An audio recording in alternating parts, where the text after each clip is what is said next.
History of the acoustic guitar.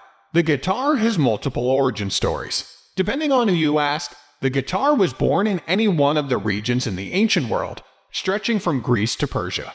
Perhaps it was born in all of them. Variations of stringed, plucked instruments are found all over the world, indicating that there's a common human ingenuity and creativity that transcends cultures. This isn't to say that all stringed, plucked instruments are related. Some people place older instruments like the lute or oud as early versions of the guitar. Others dispute this, arguing that the early guitar-like instruments with a long neck and flat back have little in common with the short neck, round-bodied instruments like the oud and lute. What we know is that the oldest surviving guitar-like instrument is a tambour from Egypt, circa 1500 BCE, owned by a musician named Harmos. A tambour was a three-string instrument with a long neck and pear-shaped sound box. The instrument is on display at the Archaeological Museum in Cairo. There are also representations of guitar-like instruments in ancient carvings, such as a 3,300-year-old Hittite carving found in Turkey.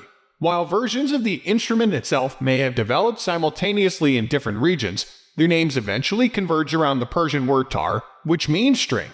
So we have the kithara from Greece, charter from Persia, sitar in India, and gittern, which dates to the late Middle Ages in Europe. From there, names like guitarra, chitara, and guitarra popped up in Spain, Italy, and France. Because all these precursors to the acoustic guitar were so mobile, merchants and sailors from the ancient world brought them to Europe. Variations of the Persian charter, a four-string instrument, are found in carvings and illuminated manuscripts throughout Europe dating from ancient Rome through the Middle Ages. The earliest known guitar music was written for the four-string chitara in Spain in the 16th century.